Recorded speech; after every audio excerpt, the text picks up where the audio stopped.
Fantastic Beasts and Where to Find Them is directed by David Yates, and the screenplay is written by J.K. Rowling, who also wrote the book that this movie is based off of. It's about this character named Newt Scamander. Newt Scamander is a magic zoologist. He's been traveling the world, rescuing magical beasts and taking care of them, putting them back where they belong, and trying to convince the rest of the wizarding world that they're not dangerous and that they can be loved and that they can be a part of society or whatever. He makes a trip to New York to take care of some business, and while he's there, he runs into a nomad named Jacob. It's an American muggle, basically. As soon as he runs into this guy, chaos ensues. His fantastic beasts are all of a sudden unleashed in the city and they're missing. He has to work with an ex-Auror named Tina to try to track down these beasts and get them back before they cause damage or before the human world figures out what's going on. I was really excited about this movie as a big Harry Potter fan, and I cannot wait to talk about it. So let's just roll it. Let's roll it. Let's do it.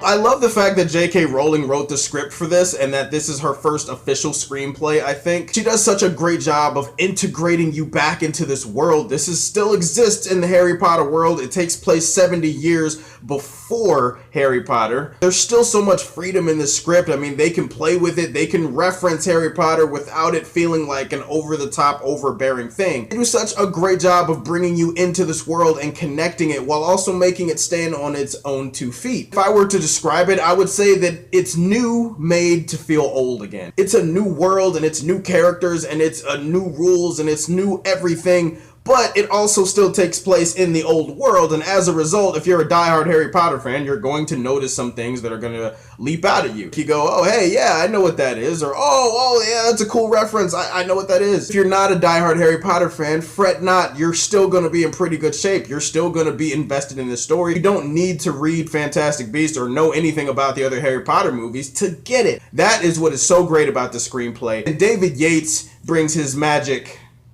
touch. I hate myself for saying that.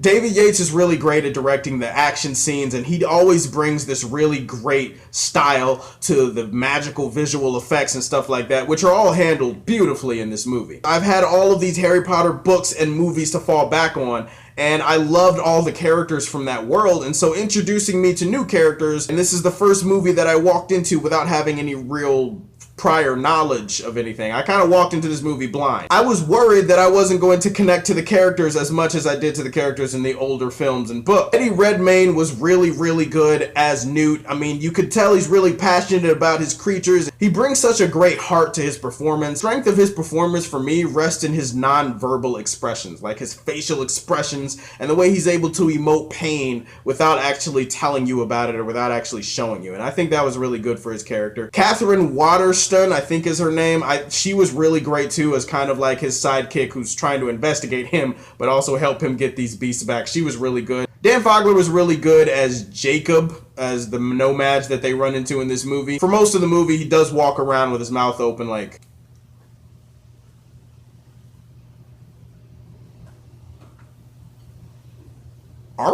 I understand, you need a character like that. You need characters that, you know, exude that kind of confusion, because he's basically seeing the movie through our eyes too, as a non-magical person would see some of the shit in this world. Shout out to Colin Farrell. Colin Farrell plays this mysterious guy who works for the magical government. He's like a security enforcer. And throughout the whole movie, you're just questioning his motives and his motivations, and you want to know what's he doing and where is he going and, you know, what his ideas about things are. Colin Farrell isn't in the movie that much, but when he is, he's really great. Also, special shout out to Ezra Miller. Ezra Miller plays this character who's very damaged, he's very tortured, and he plays a much larger role in the movie than I thought. It's got a really good message about animal care and about humanitarian stuff, and that's really good. Also got great adult themes too. It's got great, dark, more adult things that people of an older ilk are going to pick up on, so that's really good. It also does a great job of setting up for a sequel without actually setting up for the sequel. I mean, it opens the door, but it doesn't walk you through it and say, hey, we'll see you again in 2 years. J.K. Rowling,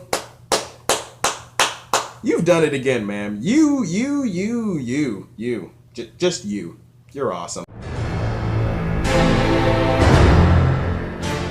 Not gonna lie to you guys though, the first hour of this movie is kind of hard to get through. Like the first hour of this movie, I was kind of waiting for the story itself to kick in. Okay, we can go along now, and oh, we're still Okay. Still here. Not moving. How long is this movie? Also, I think the ending is kind of long to the point of obnoxious. Like, seriously, the ending, it's going to end at a certain point, and then it just kind of keeps going and keeps going, Energizer Bunny style. Yo, okay, now you're just being obnoxious. Can we just go? Can we just end? You've already got a great movie. Just end. This is a really cool, fun movie with really great magic. Not my highest rating, but it is going to rate very high on the Man of Steel scale.